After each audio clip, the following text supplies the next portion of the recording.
Hello, hello, and thanks for checking out episode 96 of the Eyes Free Sports podcast. My name is Greg Lindberg. Here on this episode of Eyes Free Sports, our guest is a four-time Paralympian, and she actually competed in the Paralympics in the early days of the games, and has some very interesting insight on what those times were like back then and kind of how that compares to today. She was also a longtime educator and still very involved in supporting children in many ways, very involved in her community, and also a longtime member of ACB, the American Council of the Blind. So let's get rolling now with episode 96. Okay, so my guest here on this episode of the podcast is Donna Brown, and Donna is a four-time Paralympian and a longtime educator and also a member of the board of directors of the American Council of the Blind. Donna, welcome to the podcast. Thank you for having me. I'm honored to be here. Absolutely. Really appreciate you taking the time to chat. I know you've got quite a life story and a lot of things you've done, and sports-wise and even outside of the fields and tracks and everything and pools. So we definitely got plenty to get into here. So first off, Donna, just talk to us about kind of your early years, where you're from originally, and your childhood. Yeah, so I was born and raised in Pottstown, Pennsylvania, which is about 30 miles west of Philadelphia, Pennsylvania. I am one of three siblings with visual impairment. We were all born with glaucoma, and I had a little bit of vision, very little, shadows and some colors, till I was maybe about 11, then lost all my light perception by 14 or so. Kind of went gradually, so I really don't know when it was gone. I attended the Overbrook School for the Blind for my kindergarten through 12th grade school education.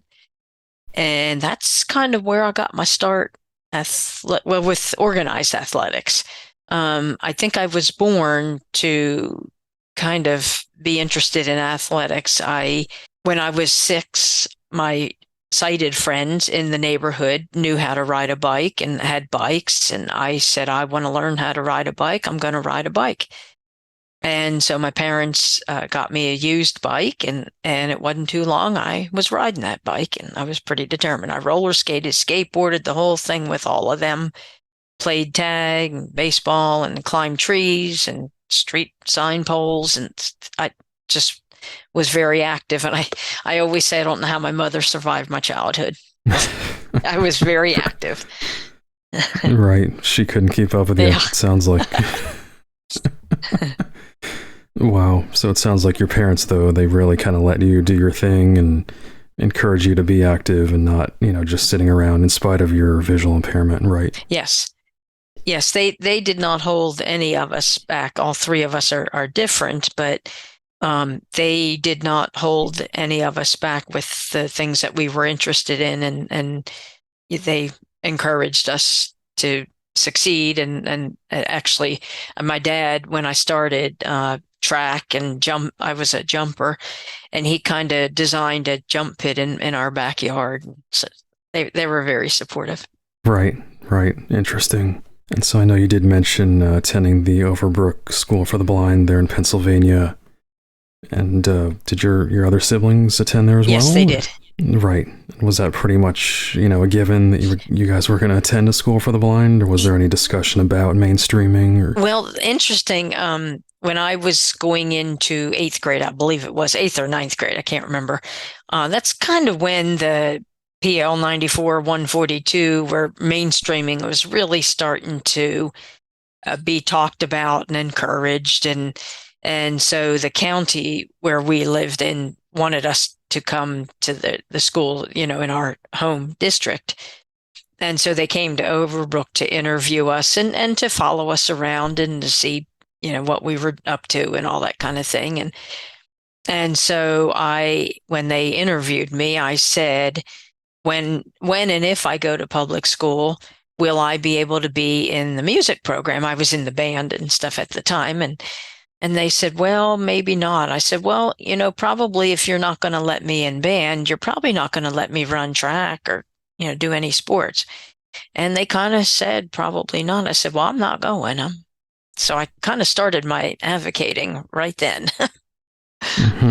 Yeah, learn pretty young. Yeah. And I did not go. Well, I graduated from Overbrook, and we all did graduated from Overbrook. Right. A lot of school districts early on were not prepared to have, Sure. blind, and especially active, blind students who really wanted to be involved in things. Right, right, absolutely. Which in this day and age is kind of hard to imagine, Yes. but was definitely a different time. And then so just focusing a little more on your sports career and kind of aspirations at the time. So I know you had mentioned to me track and field. Was that your first main sport that you really focused on? Yes. When I was at Overbrook, when I was in 7th grade, which Overbrook, along with all the other schools on the East Coast, all the other schools for the blind, compete in what's called the Eastern Athletic Association for the Blind, the EAAB. And at that time, early on, they only had really sports other than cheerleading. Everything was for guys. Track, there was no girls' track. There was no swimming of any kind. Of course, the boys had wrestling. There was no goalball at the time, and the girls did cheerleading. But when I was in 7th grade, they started girls' track, and that was in the fall, opposite of boys' track. And so that was really, and I'm not the cheerleading type, so I did cheerleading only because it was the thing to do, but track was really my thing. And so starting in 7th grade, I was pretty successful. Right away, we kind of went into this track season not really knowing at all what we were doing. We were all new at it, and we really didn't know how to train. Like I ran the 440, which was now the 400 meter. And I really had no idea what I was doing. I just ran hard. I tried to run hard the whole way. And Right. so I was pretty successful right away. So I did track all through 7th grade through 12th grade. And then my senior year, they started a swim team in the I see. EAB. And so I swam too. Right, right. And I'm curious, just, both of those sports, what would you say you enjoy most about track and swimming? I think with track, I really enjoyed having the opportunity, number one, to travel to other schools and meet other people from other schools. But also with track, there's so many events. And over those 6 years, 7th through 12th grade, your body kind of changes. And I had the opportunity to try various events. And when I was in 9th grade, I think it was, we had a new phys ed teacher, and she said, I really think you're a jumper, not really a runner. And, by the time I was a junior, I mean, she was right. So I still did some running, but I did mostly jumps. Then by the time I was a senior, they had track. We had track the same time the guys did.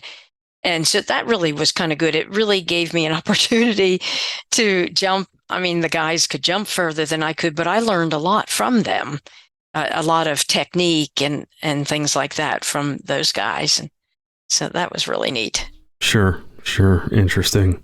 And then when I was a sophomore, that was 1976, and that was going to be the first year that the blind were going to be part of the Paralympics, and it was in Toronto, Canada that year. And so Wow. they really tapped into the schools for the blind. The USABA, United States Association of Blind Athletes, was not formed yet. And so the way the organizers or the US people, or I don't really know how these people, got it started, but they really tapped into the schools for the blind. And so actually 4 of us from Overbrook made that first Paralympic team. And I was one of them. So yeah, that was really neat. Yeah, I'm definitely curious a little more, what did that mean to kind of be on the ground floor, being a blind athlete in the Paralympics? Each Paralympics I was in was very different, but when I was 16, I knew it was an honor to be selected to something like that. I remember when we got the letters saying, that we were accepted, we all started skipping around the school, and anyway, it was quite a celebration. But what I remember most, my mom got to go to that Paralympics as a spectator. That was the only one she was able to get to. So that was quite an honor. But also, I just remember, I didn't really know a whole lot about the Olympics. I mean, I would listen to the Olympics and stuff, but I didn't really know about like the opening ceremonies and things like that. And so when we were lining up for the opening ceremonies, we were near Canada. Of course, they were the host country. And so the United States is almost always at the end. And so we got to really know the Canadian athletes. And anyway, we really had nice dress up uniforms, to wear for the opening ceremonies, a nice, pants and jacket. And I remember I was real small and my pants were kind of big on me. And so I went behind this thing and they were sewing up, fixing my pants as we were waiting in line for the opening ceremonies. Anyway, but to march into that stadium was just unreal. And then to actually compete, and I won a silver medal in the long jump, and to actually stand on the medal stand. I mean, I just had no idea what that kind of stuff all was about in the Olympics. I knew people got medals and, but until especially as a blind person, we don't see it on TV in the same way. And so until you actually do it, it just means something totally different. And so it's just something I'll never forget. And I remember with my Paralympic medal, when I went back to school that year, I had ceramics class and I made a plate, and the center of the plate had the design of my medal on it, or, anyway, that was, and it had 1976 Paralympics or something. I forget, what, I still have that plate somewhere. Right. Wow. Very neat. And so obviously we've come a long way in terms of, media coverage. There's Yes. still challenges out there, as far as the Paralympic Games go. But I mean, were you interviewed by any newspaper reporters? Was there any coverage on TV that you recall? There was no coverage on TV. And the main newspaper coverage that I remember was from my hometown before I went and then after I came back. I don't really recall how there being a whole lot of media coverage, during the games, but I was quite young and they may have interviewed coaches or something like that. And, I just didn't really know that. But I know it was nothing like it is today. Sure, absolutely. And then if I understand correctly as well, the Paralympics was held at a different time than the Olympics, kind of like, different than it is now, where it's, a couple of weeks or a month after the regular Olympic Games, right? Yeah. If I remember right, it was held in a different city. In 76, the regular Olympics were in Montreal and ours were in Toronto. And they were not at the same time, but they weren't too far apart. I don't really remember exactly how far apart. I see. And then I made the 1980 team also. And again, that was when the U.S. boycotted going to Russia. But because ours, that's right. Ours were being held in Holland, we were able to go to the Paralympics. Wow. Yeah. Definitely a different geopolitical time. Yeah.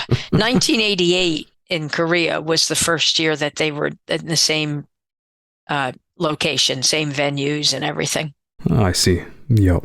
And then so rewinding back to 1980, so was it also the long jump you competed No, in well, not directly. So in 1980, first before the 1980 Paralympics, the USABA began in 1977, and they had national competitions every year, every spring.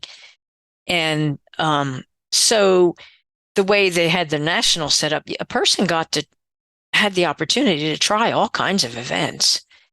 And that was kind of the person that I was. I wanted to try everything. And so that's when I started swimming harder and more. And so in 1980, I was selected to be part of the swim team as well as part of the track team.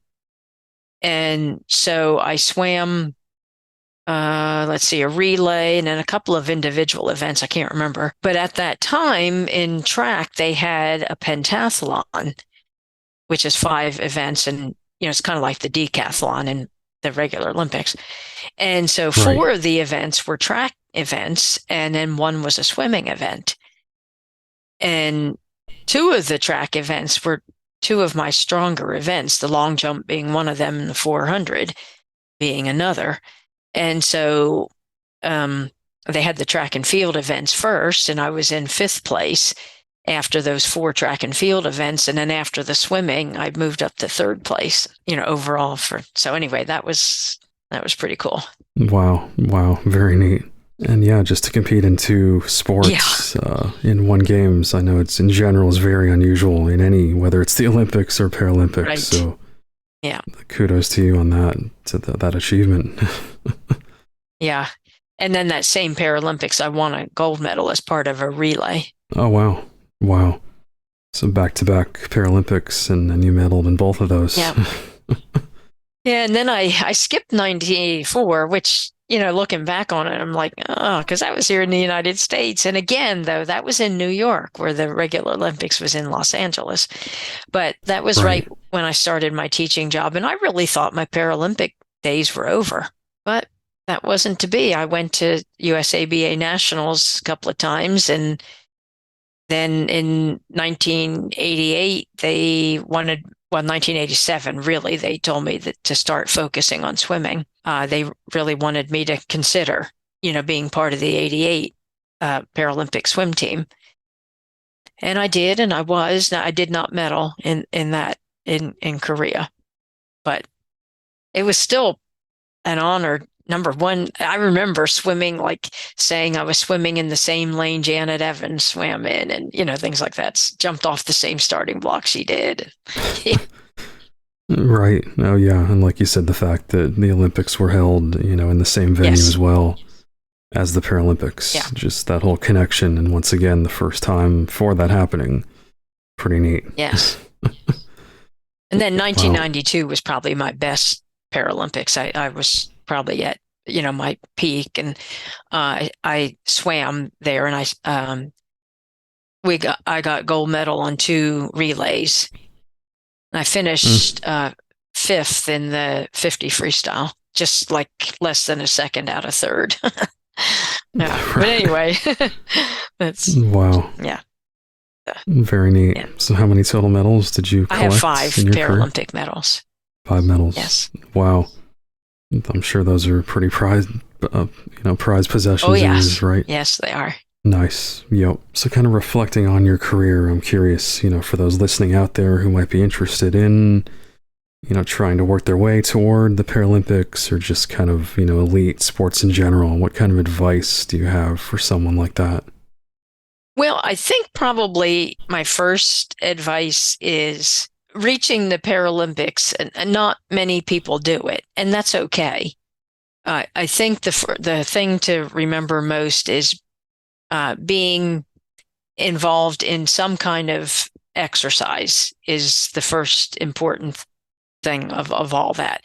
If that gets you interested, and maybe you've got the support and the interest, the skills, or whatever to make it to the Paralympics, that's real good. But I think the first goal for everyone should be to be a part of some kind of exercise program. And that can, who knows, where that might take you. I still exercise today, so. Yeah, I know you're quite the workout junkie from what I understand. And so I am curious, since your Paralympic days, I assume you have competed in some other events? I have, different things along the way? Yeah.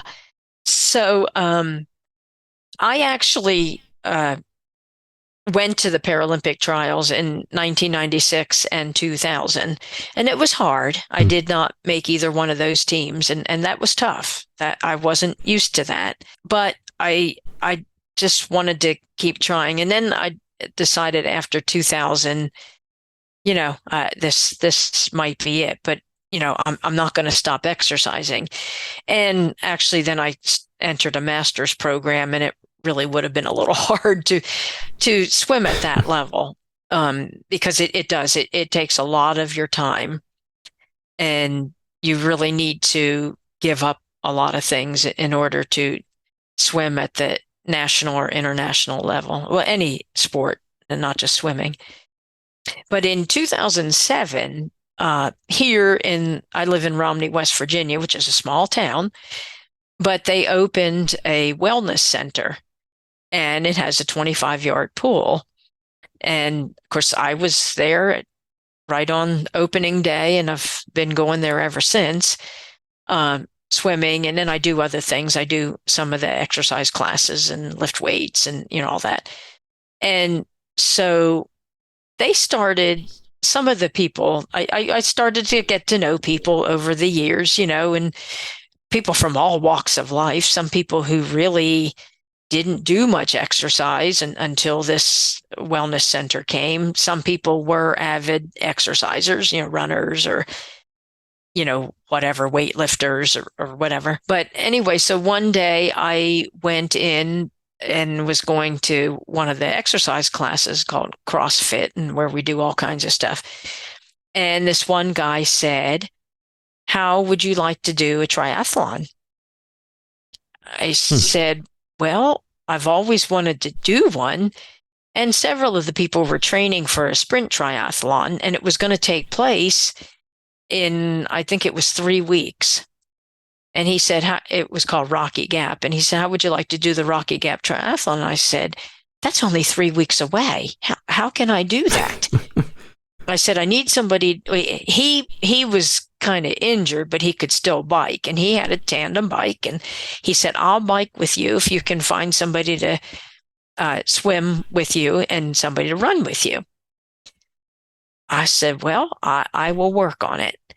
Well, the next day I saw him, and he said, "I've already got somebody to run with you. You try to find somebody to swim with you." Well, I did.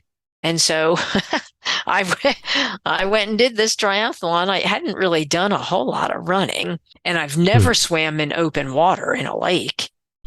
I mean, I've swam in it just playing, but not competing.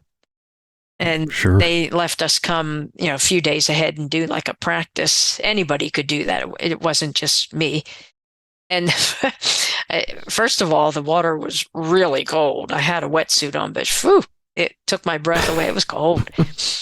And but anyway, swimming in that open water was very, very different. I had the gentleman swimming with me swim on my right side, because that's my stronger breathing side, and I thought I could hear him better if I needed to.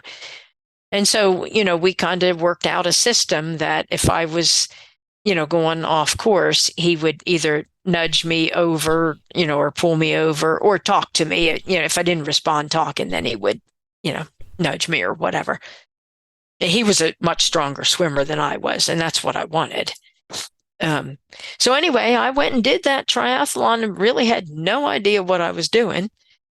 And, you swim first, and it took me forever to get my shoes on and my shirt and everything to get on the bike. That was next, and then the run. But I finished and everything, and, it was okay. In triathlons, and it doesn't matter at what level, if, as a blind person, if you have somebody different doing each event, your results can't count toward like medals or anything. So, I didn't have that, but that was okay. My goal was to do it because I'd never done it before. And then my goal was to finish, and I did that. So, and then I had the opportunity to do 3 or 4 more after that. Wow. And I'm curious, did you progress, time-wise as time went on? It's a little hard to compare sometimes in if they're at different places, because some of the things are different. So one of the ones I did, the swim was actually in a pool. And so, of course, I could do that swim myself. And then I had the same guy bike with me and run with me. So my results could count on that one. And I think I finished second in my age group or something. But because of the swim distance was a little different, And obviously the terrain is a little bit different. It was on a trail, the bike and the run. And so I really couldn't compare my time, with the first one that I did. That was the second one. So it was hard because it wasn't, the swim was not the same distance. But then the next one I did was at the same location as the very first one, and my time was a good bit better the second time. Mm-hmm. What really made the difference was my run was a lot faster. I had been doing some running. I had people, run with me pretty regularly, and I did actually a little bit more biking too. Sure. So. Yeah, I was curious, of the 3 triathlon, events, what would you say is the most challenging? Well, probably, swimming in the lake was a challenge. I mean, it's so different. I really felt like I could not get any speed. Even though I did it a few times, it still just never really, I don't know, I just never felt real comfortable with it. And the bike, I don't have an opportunity, to bike a lot. I like biking, actually. I wish I could do that more.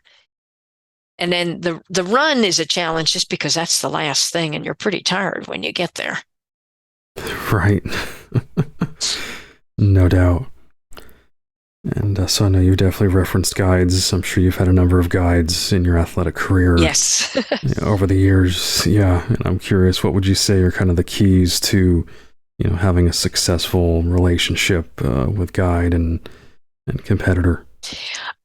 First of all, communication, talking and kind of developing maybe some sort of, I guess you could say, hand signals. I use a tether, but there's a way to do, hand signals and stuff with those. Like, for example, when you run in those triathlons, you're running like cross country, you're running in through the woods and, various terrains. And so we worked on, because it's sometimes you just can't verbally communicate everything. And so, like, if there was kind of a rough terrain where maybe like we had to step up a little bit or something, they would raise their hand up, and I could feel that. We made sure we decided which was a good length for the tether to be, so that I could feel the communication, with my guide. And certainly verbal communication is important. And as the athlete, I think it's your responsibility to tell them, what you want them to tell you. Like I kind of wanted to know, when I was a mile out and when I was, half mile to go, or if they could tell, Sure. And I sort of, kind of wanted to know, like, if there was somebody, 10 yards ahead of me or whatever that I thought maybe I could catch or something, Yep. Giving you that inside scoop. Yeah. But, it's amazing. And I was in one of the triathlons, and it was one of those you go out and you turn around and come back kind of runs.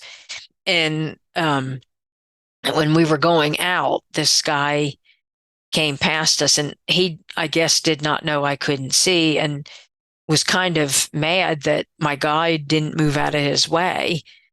And then when he came back, he saw, because he was coming toward us then, and he saw that, and he apologized, and which I thought was really nice. But I know in some races they, blind runners are encouraged to wear some kind of something that says, blind runner or whatever. And, at first when I heard of that, I thought, oh gosh, but that's not really a bad thing. It's probably really for your benefit and your guide. Exactly. Yeah, I think it kind of even goes back to just self-identifying as a blind person, and how a lot of people do struggle with that at times. So I was also going to ask you about tethers. I know there are a variety of tethers out there, and in terms of material, hand tethers, waist tethers. I just use a shoelace. Okay, I'm not into anything fancy, just a shoelace. And Right. then Right. I tie it so that there's a handheld, like to put your hand through at each end. And I don't know if my guide put, if they put their hand through, but I do. I just feel like it's not going to fall out of my hand that way. Right. Exactly. Yep. So I did want to get into a few other things here, just in terms of your career and other interests and whatnot. So I understand that you taught for about 4 decades. Yeah. Was it a blind school? 37 years at the West Virginia School for the Blind. Yes. Wow. Wow. And what did you teach? Well, I taught all kinds of things. I kind of began my career teaching like the special ed. Then most of my years were spent teaching elementary, primarily third and fourth grade. Hmm. I taught Braille over the years. I taught actually 1 year health and maybe 2 years, one or 2 years health and phys ed. My last 5 years, I was what they call a technology integration specialist. Actually, my last 5 years in the classroom, I was a technology integration specialist. And what that meant was I worked with the students on learning, the assistive technology, but I also worked with the teachers in giving them ideas of how to incorporate technology into their curriculum. And of course, worked with them on some of the assistive technology and how that could help, them and their students. Right. But then my last 3 years, I was a technology specialist for the whole state of West Virginia. Oh, wow. Yeah. So I traveled a good bit. Yeah, I was going to say that's a big area to cover. Just any big, any whole state. Yeah, I did a lot of trainings. I was amazed that the number of educators, special educators that knew nothing of Bookshare. So I pretty much introduced that in the state and did a lot of trainings on how to use Bookshare. But then I also did trainings with blind and visually impaired students on, the assistive technology devices and worked with the teachers and the students and learning how to use those. Good way to end my career. Exactly. Yeah. And what kind of reflecting on your career, what would you say are the biggest takeaways? What did you learn most? What did you enjoy most? Well, first of all, I really enjoyed working with the students. I just really have a passion, and I had the opportunity when I was a technology integration specialist to work with students of all grade levels. I even went like into the preschool classroom and, we did some technology stuff and, I had to really think outside the box and be creative, but I always enjoyed those challenges. But I just really enjoyed working with the students. It's just so rewarding when you see progress and you see excitement, in their learning and that kind of thing. That's pretty rewarding. But I also enjoyed having the opportunity to teach all different subject areas. Now, the only subject area I was asked to teach that I did not enjoy was middle school math.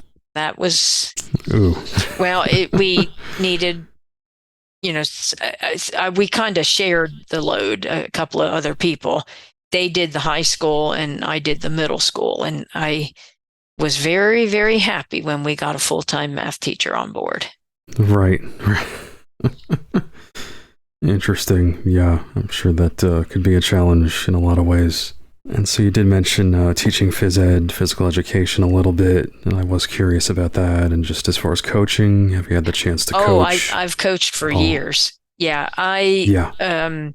early on, let's see, I think I forget how many years I coached track for a while, and then I kind of got out of it when I was really training hard for the Paralympics and stuff. It was really hard to find the time. So then I really didn't coach anything for several years. And then I don't know, for some reason they needed a track coach 1 year. And so I've been coaching track ever since. Good grief. I don't know how many years. And then when I forget how that came about, somebody retired that was coaching swimming, or somebody left or something. And because I really, really wanted to coach swimming, that's really my favorite sport to coach. And so I was just sort of waiting for the opportunity to apply to be a swim coach.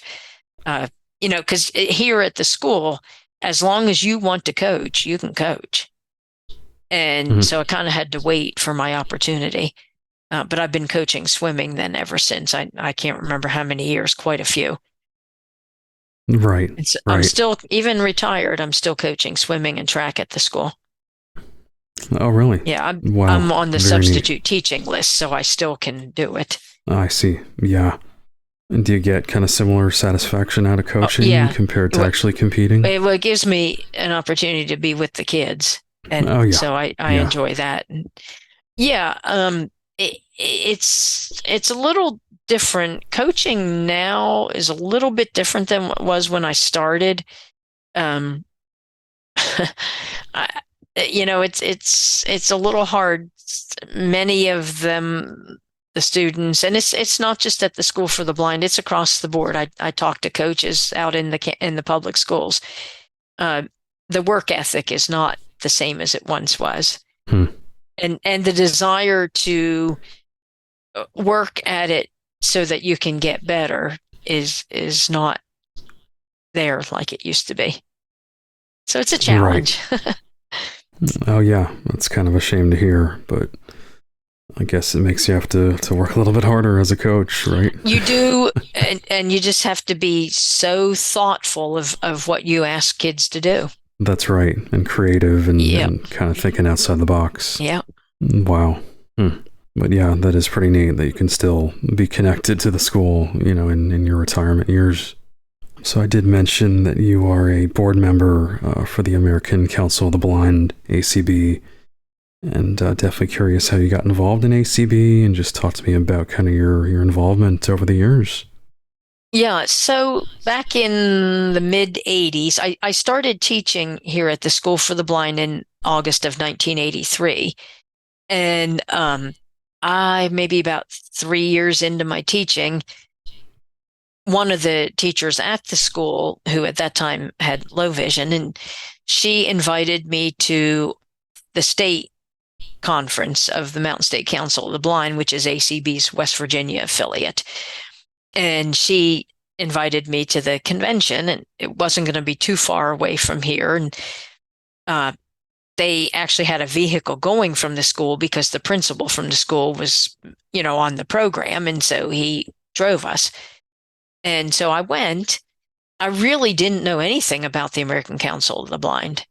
And really, even at that time, I really didn't know much about the National Federation of the Blind. So I went, and I really enjoyed myself. I got to meet new people, and I always enjoy meeting new people.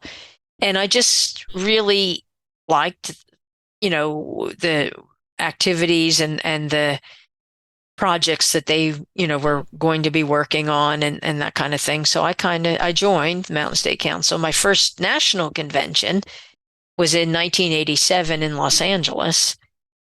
And that was kind of an overwhelming experience. I did the same thing that many people do at their first convention. I signed up for all these tours because I thought that they all sounded really neat. And I did go on most of them, but not all of them. I just couldn't. And I have not gone to every convention since then. I missed some years. Some of the years were Paralympic years, and it was hard, to go to the convention and the Paralympics and, that kind of thing. So then I kind of got away from ACB for a while. Our Mountain State Council sort of kind of went inactive for, several years, 10 years, maybe. I'm not sure exactly. And then back in early 2000s, around 2004, I think we got rechartered. And so I've been going to conventions. I've gone to every convention now since 2007. I'd gone to a few others in between that, but I haven't missed any since 2007. And, Wow. eventually I just started getting interested in some national things. And what really started me to get interested in national things is when they started the ACB walk in 2009 in Orlando. And, I raised a little bit of money, but during that walk, it was actually part of a 5K run. And I was in pretty good running shape at the time. And so, when you signed up, you indicated your ability. And so they tried to have a guide, and I had a wonderful guide. And the problem was it was so blasted crowded, thousands of people. We didn't really get to run the whole time because it was just too crowded. So we ran when we could. But anyway, that kind of started my involvement in ACB. And so I participated in the next several walks, and each year, started getting a few more donations. And so I don't remember 2011 or 12, they asked me to be on the walk committee. And then, just sort of started from there. And eventually I became chair of the walk committee and sort of started getting interested in, other aspects of ACB, and was on the board of publications for 1 year. But then I ran for the board, and I've been on the board now, and I co-chair a few committees, and I'm actually one of the people on the team that started the ACB mentoring program. Oh, yeah. Yeah. Very neat. And so as far as get up and get moving, definitely wanted to ask you about that. Yeah. So I've not been on that committee or anything, but I certainly support the, get up and moving campaign. And I hope it's going to be resurrected, actually. I already know that, but I certainly, encourage people to get up and get moving. I mean, that's it's a part of my life. So I still go to the gym every morning at 6. And Sure. Yeah, I did have Connie Sims on this podcast a few months back to talk, more specifically about the committee and the campaign and everything. And, would love to see ACB do even more when it comes to, sports and recreation and fitness. And I feel like this is a really nice start, a kind of push toward that goal, it seems like. Yeah, so our Mountain State Council of the Blind, we're having our convention here in a couple of weeks in person. And while, it's not the most active activity, one of the things we are doing as a group is going bowling. Oh, cool. Yeah, I said we're going to be back in person for the first time since 2019. I said, let's plan an activity where nobody has to do any planning, really. Other than in this case, and the bowling alley is a half a block from the hotel. Yep. And so in this case, really all that anybody had to do is reserve the bowling lanes, and, very minimal that anybody's going to have to do for it to, go through. So it's, it's a little bit of get up and get moving, and we plan to walk to the bowling alley, so. Right. Anyway, lots of times you're at a convention and there is very little moving. So I was glad somebody, came up with that idea. I was like, oh, that's a good idea. Everybody can kind of do that at some way. Right. Oh, yeah. And like you said, the Brenda Dillon Memorial Walk has been going on now for quite a few years. This was the 15th year. 15 years. Yes. Wow. Yep. I know that's raised a ton of money for ACB in that time frame.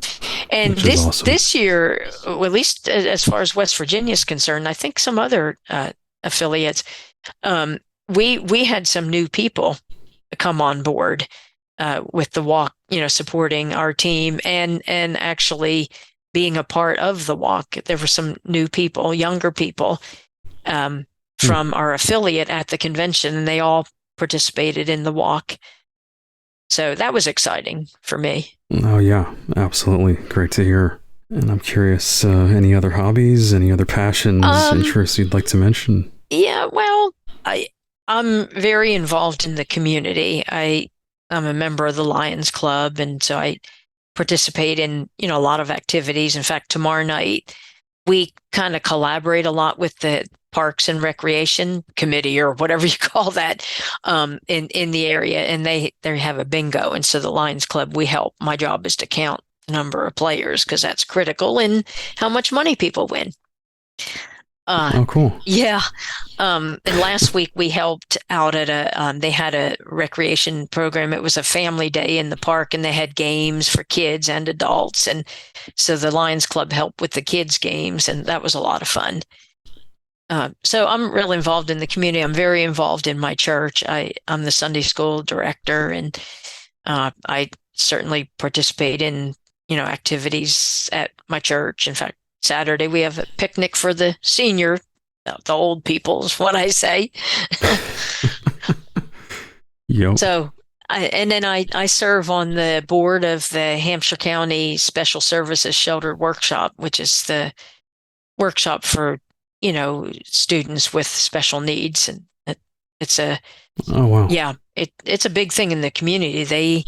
They do a lot of things in the community. They mow lawns. They have a cleaning service. I don't know what else they do. They're getting ready to open a deli. And so anyway, I'm pretty busy in the community. I am part of the Hampshire County School Retirees, or whatever that's called.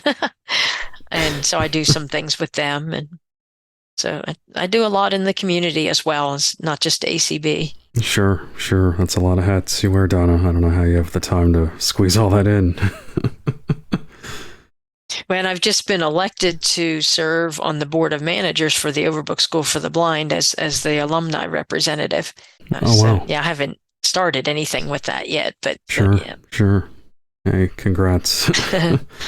Congrats on all your achievements, both athletically and career-wise and in the community, and definitely have enjoyed, the conversation here. And once again, we've been visiting with Donna Brown, and really appreciate the time, Donna. Thank you so much for taking the time to chat and sharing your story. Well, thank you for having me, and I hope maybe it's energized somebody to get up and get moving. Absolutely. Great words, great phrase. Alrighty, again, thanks so much, Donna. Really appreciate it. To hear more episodes of the Eyes Free Sports podcast and to subscribe, search for Eyes Free Sports on your favorite podcast platform or visit eyesfreesports.com. Be sure to follow the Eyes Free Sports podcast at facebook.com/eyesfreesports and on Twitter @eyesfreesports.